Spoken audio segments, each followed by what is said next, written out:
So what I'm going to do now is to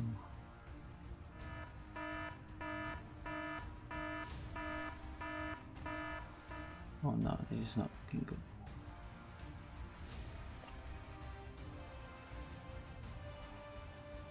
So the pop sound you hear earlier, it wasn't supposed to happen, and I'll explain that later.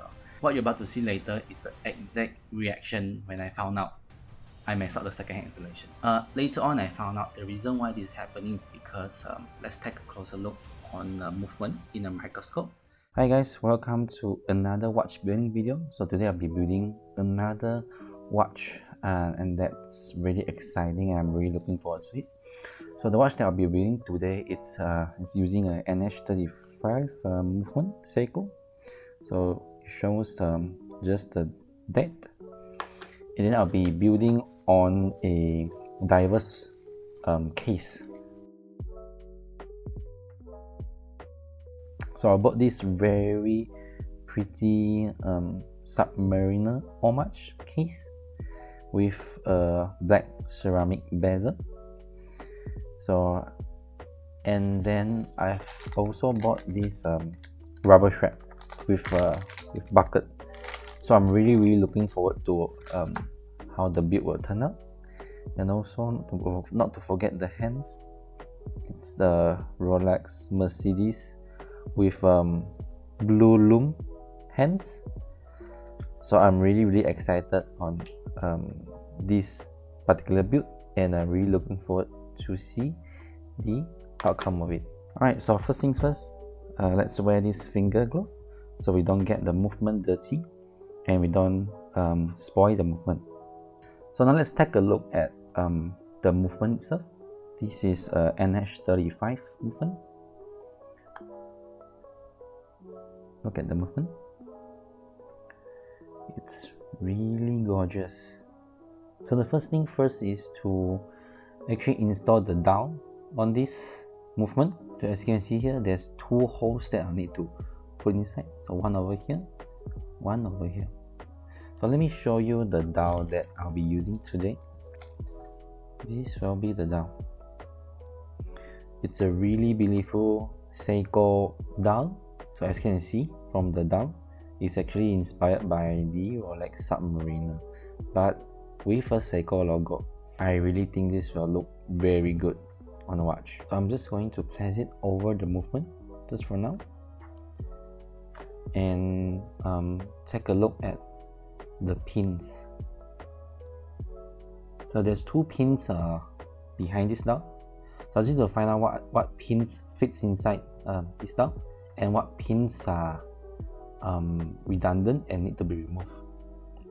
So as you can see, there's a hole here, and then I know that the crown are actually on my 3-hour mark, so I'll just slightly align it. I'm not sure if you guys can see it, but I can tell that on the 3-hour mark side, this is the pin that we want to keep, and this is the pin that we need to remove. And then on the other side, the pinhole is actually over here. So by placing the dial over the movement, I can tell that this is the pin that I need to keep. This is the pin that I need to remove. Alright, so let's remove the pin. This is the pin that I'm going to keep. This is the one that I'm going to remove. So I'm just going to grab a regular plier and just grab it. Let's just put the movement away for a while. Just grab this pin, gently twist it, just like this. Just keep twisting it until it comes off like this. Check it again, just make sure we are on the right pins. Right, that looks perfectly. And then on the other side, let's take a look at the pin. So we need to keep this pin, we need to keep this, then we need to remove this. Let's do what we do earlier. Let's keep twisting it until it comes off.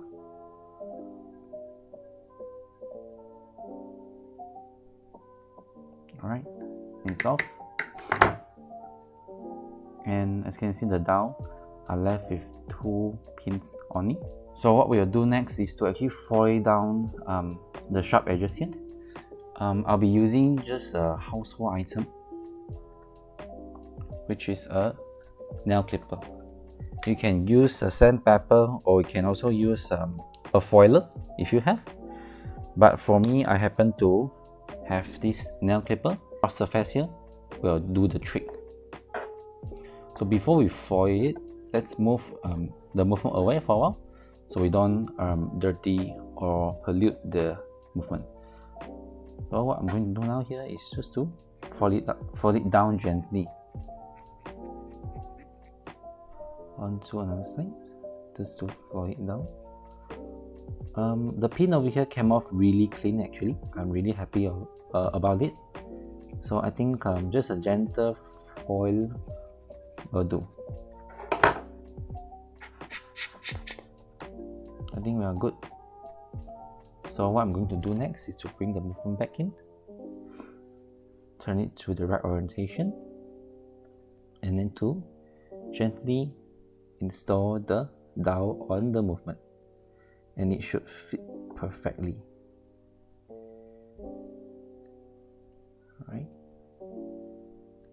Alright, here we go. As you can see, it fits perfectly,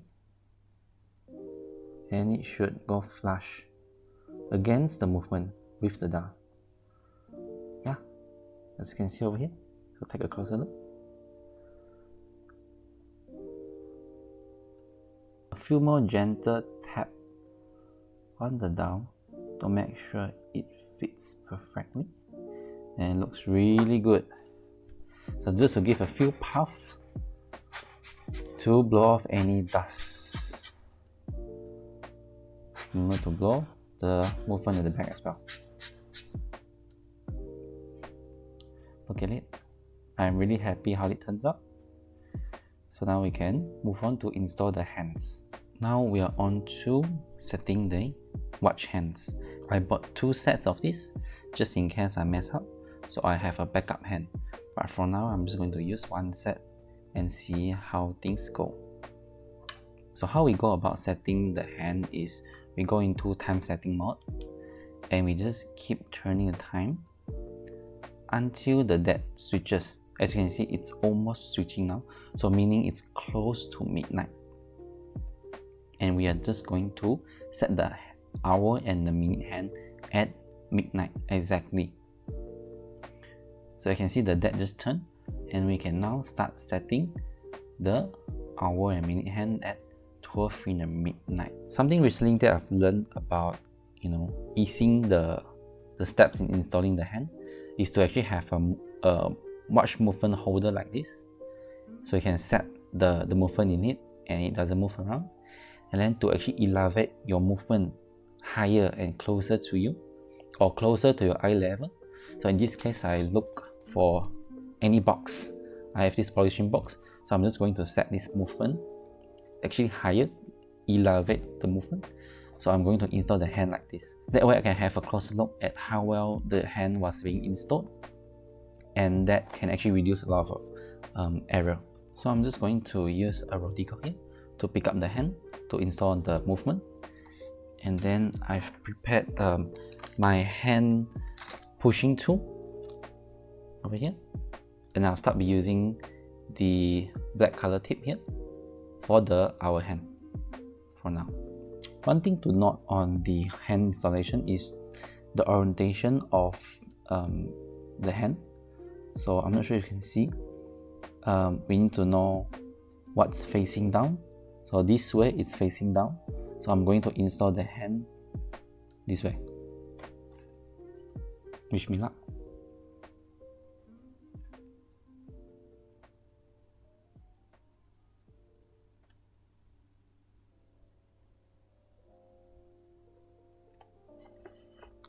So I'm just making sure the hand rests on the movement well before actually committing into pushing the hand into the movement.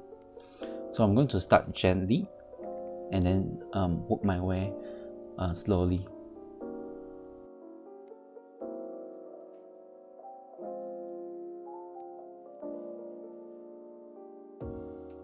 So the hour hand is in and it's perfectly aligned to 12 in the midnight, which is something I'm looking for. And something that I'm looking for now is making sure the hand is perfectly level. It looks pretty good to me, but I'm just going to give a few more push to make sure everything aligns and are level perfectly.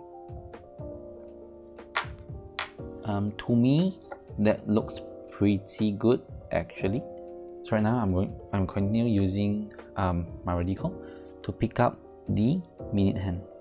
So this is how I'm going to install the minute hand.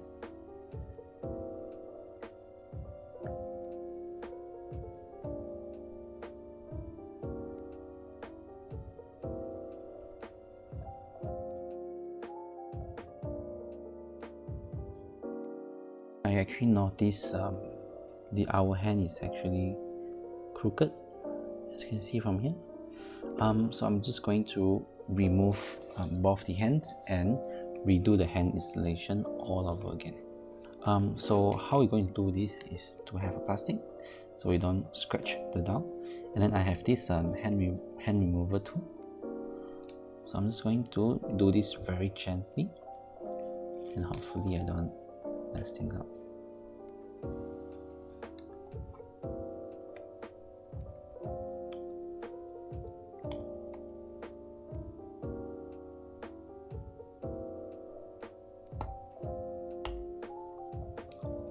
Right, the hand are off, so I'm just going to put back into the case here,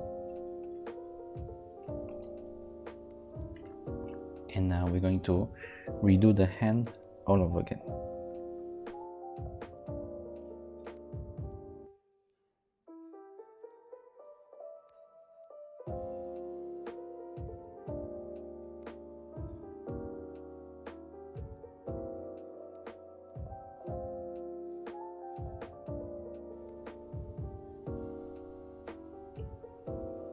It's like 1 minute delay, which is really good, and I'm really pleased with the result. Alright, what's next is the exciting part, installing the second hand. So again, I've picked up my second hand using the radical, and I'm going to install it using a finer head on the hand pusher. So let's give this a try.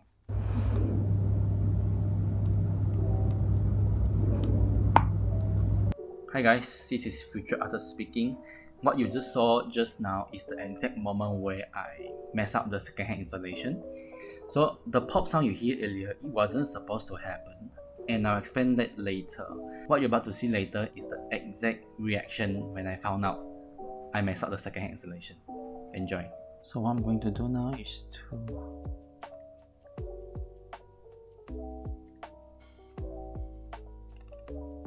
oh no, this is not looking good.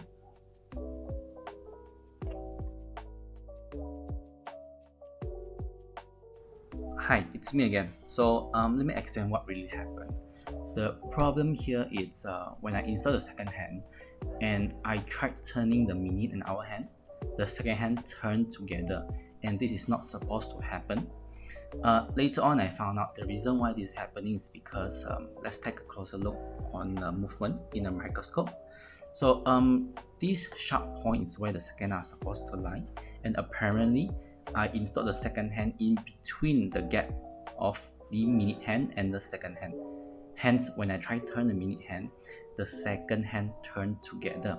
So the fix for this issue is quite simple. I just need to remove the second hand. Hopefully I don't bend the second hand pin, and just reinstall the second hand on the correct position, which is exactly on top of this pin. And hopefully by doing that, you'll fix the problem and have the second hand installed in the correct position where it will not interfere with the minute and the hour hand. So with that explained, let's continue back to the watch building video. Hope you guys enjoy it. Sorry, I stopped recording for a while because I wanted to focus on installing the second hand, and I finally got it. It was a very tough struggle. I think reasons because the second hand opening. It's really fine and really small, and I was really afraid of spoiling the movement itself and scratching the down and the whole minute hand. So I think all three hands are installed nicely already, and I'm happy it turns out great, and it looks really good as well now. So what I'm going to do now is to push the crown back into the winding knot. So as you can see, the second hand moves perfectly now. I was so afraid messing up this build earlier because the second was really tough to install, but I'm glad I got it now. I think one thing that I'll improve on my next build is to actually have a magnifying glass, so I can see the second hand, the opening of second hand, and then to actually commit when I've aligned the second hand with the movement. Earlier it was really tough for me because it was so small and so fine, and I can't really see where I'm putting my second hand on, and that makes me hesitate on pushing in the second hand, and I was so afraid of spoiling the movement. But luckily I got it done, and it looks really good now, so thank God. So what I'll do next now is to actually remove this crown and the stem so that I can place the movement into my case, which is over here. So let's do by flipping the movement upside down,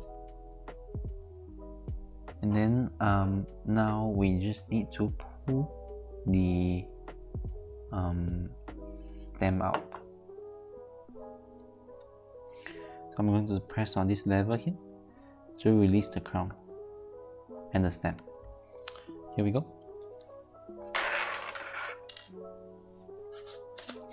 So I have this movement pad here. I'm just going to flip it over. Right, here we go. So what I'll do is to give a few puffs to blow off any dust, and then temporarily move this movement out the side, and we will unbox the case. So this is actually a diver's case with a ceramic black bezel. As you can see, the bezel has not been inserted yet, so I'm just going to remove it for now, and we'll be sticking this or insert this at the end of this build. So how we're going to open it is to use this case opener ball and press it against the back of the case to open it. Right, there we go. I think there's a spacer here inside. I think this is not needed because I think the movement itself has the spacer already. So I'm going to try to remove it out for now. I'll see how it goes.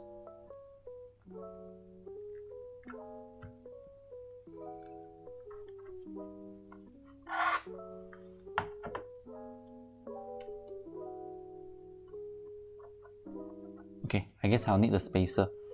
It's there for a reason. So what we'll do next is to actually unscrew this crown,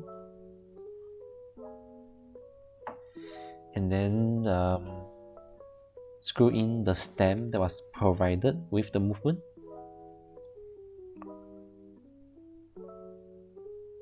You don't need to be very tight for now because we're going to remove it later. So now we're just going to insert the stem into the crown to keep the movement in its position over here. So just gently push it in,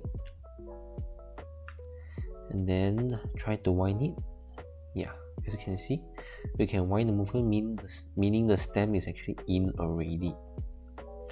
So remember the spacer that we just got out from the case, so we can actually put the spacer back in.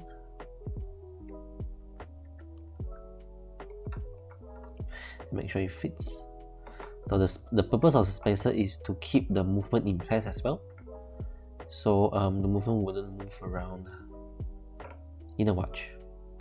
And then one way to test out is to actually close the case back. If the case back can be closed properly, then I think we are in good hands. Looks like something is wrong, so let's go look back at the space. Right, let's try again. Right, as you can see, the case can be screwed back on without any issue. Then we know we are in good hands. So it looks really good. We can start winding the watch.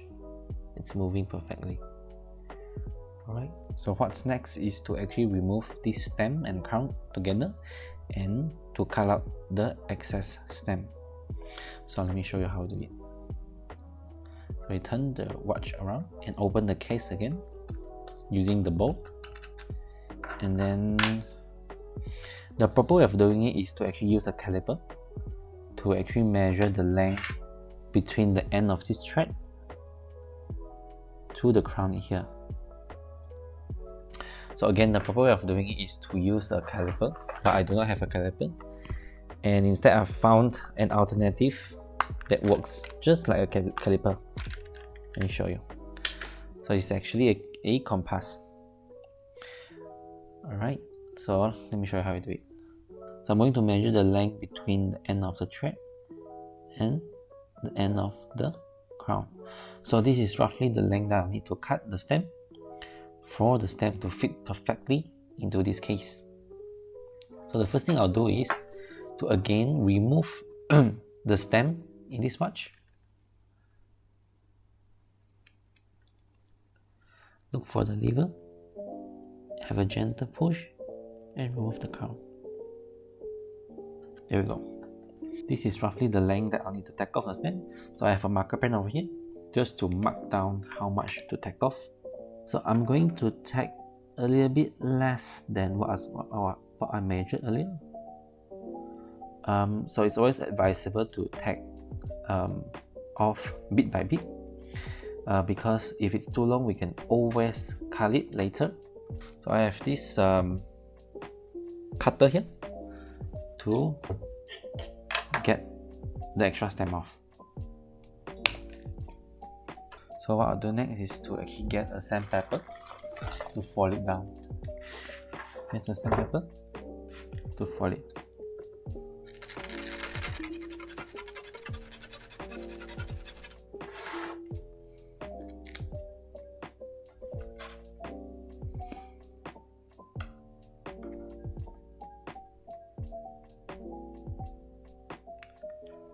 Right, and let's try to insert back into the watch. Then we'll see if we have cut the stem enough.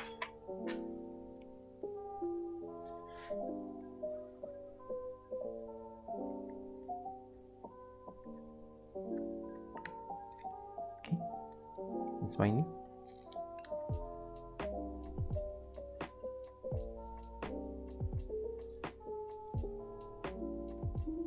Looks like the stem was cut in a perfect length because the crown can be screwed down to the end of the case. So I think I'm very satisfied with the length of the stem.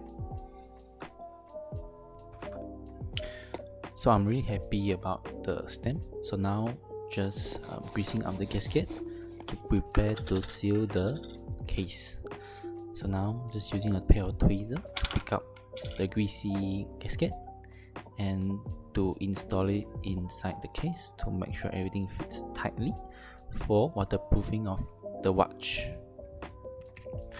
Once that's done, here closing the case back with the ball.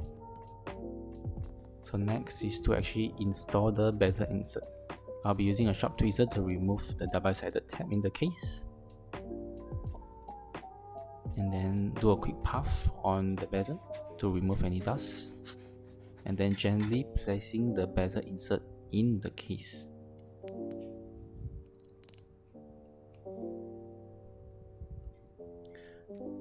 Looks really good, so I'm just going to press it down to have it stick. going to test out the bezel. It turns really well and everything aligns perfectly and it looks gorgeous.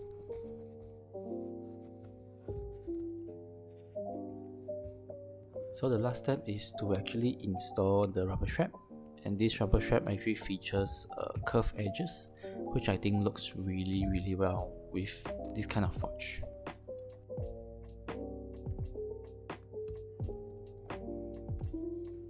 I think the watch is almost ready, so just removing some of the stickers over here, and also over here,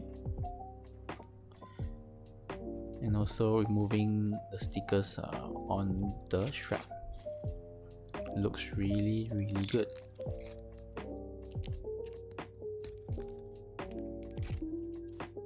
Alright, that's it for this watch building video. I hope you guys enjoyed it and learned something from this video. Hit the like button, subscribe, and let me know what you think about it in the comment section down below. I'll see you guys in the next one. Cheers, bye.